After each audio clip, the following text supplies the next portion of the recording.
Merci Gilbert et bravo. Et effectivement, tu n'as absolument pas l'air d'un vieux con, je te l'assure. Je veux simplement vous dire combien je suis fier et heureux d'être là aujourd'hui, chère Marine, à ces assises présidentielles, parce que quand on arrive ici, on a le sentiment qu'on peut avoir lorsqu'on va sur le dernier set du match gagnant.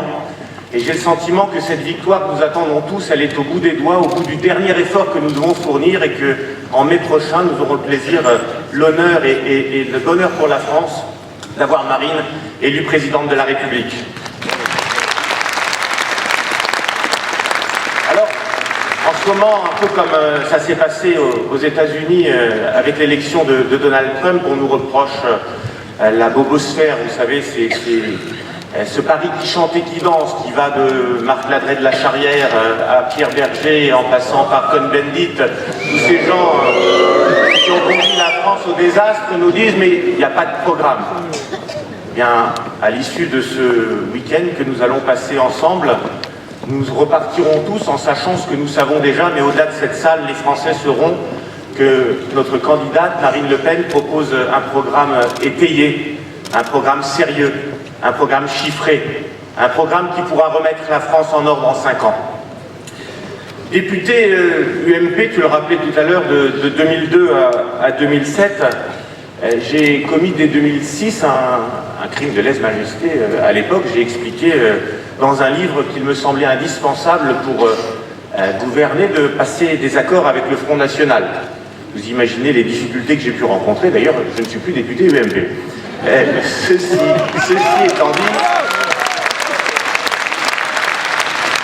je l'avais expliqué en toute sincérité parce que je pensais que les valeurs communes qui nous rassemblaient, un amour sincère pour la France, une envie de voir rayonner notre pays avec une armée puissante, avec une culture qui puisse continuer à éclairer le monde comme la France l'a fait depuis si longtemps, avec une langue dont nous sommes fiers, était un projet commun qui devait pouvoir nous rassembler sur un certain chemin. Mais hélas, les deux quinquennats qui viennent de se succéder, désastreux aussi bien l'un que l'autre, Hollande comme Sarkozy, nous placent dans une situation bien plus compliquée aujourd'hui. Et de nombreux élus républicains, les républicains, puisque ce n'est pas des républicains, des élus des républicains, nombreux électeurs se sentent aujourd'hui trahis.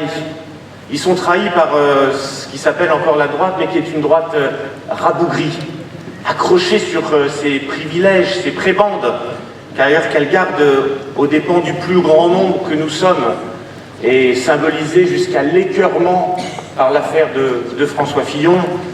Cette droite-là, elle n'a pas d'autre choix que de faire le choix du courage. Le choix que modestement j'ai fait, c'est celui de soutenir la candidature de Marine Le Pen. Pourquoi ? Parce que Marine, par sa résilience, par sa capacité à résister dans des moments compliqués, par son amour sincère et affirmé de la France, mais aussi des Françaises et des Français, est la seule à pouvoir conduire la France sur le chemin du renouveau. C'est la seule qui, demain, nous propose de conjuguer souveraineté et identité. Alors, à l'Assemblée nationale, j'ai connu honnêtement des femmes et des hommes sincères. Bon, pas tous, il y en a qui préfèrent leurs indemnités, leurs mandats, mais vous en avez un certain nombre qui aiment la France plus que la politique. Et j'aurais voulu saisir l'occasion de cette tribune, au-delà de cette salle, pour leur adresser un message solennel. Au-delà de la sincérité, il est temps de faire le choix du courage. Et le choix du courage aujourd'hui, c'est de rejoindre Marine Le Pen. La rejoindre, parce qu'avec elle, nous remettrons la France en ordre, parce qu'avec elle, nous mettrons la France sur le chemin de l'espérance. Merci.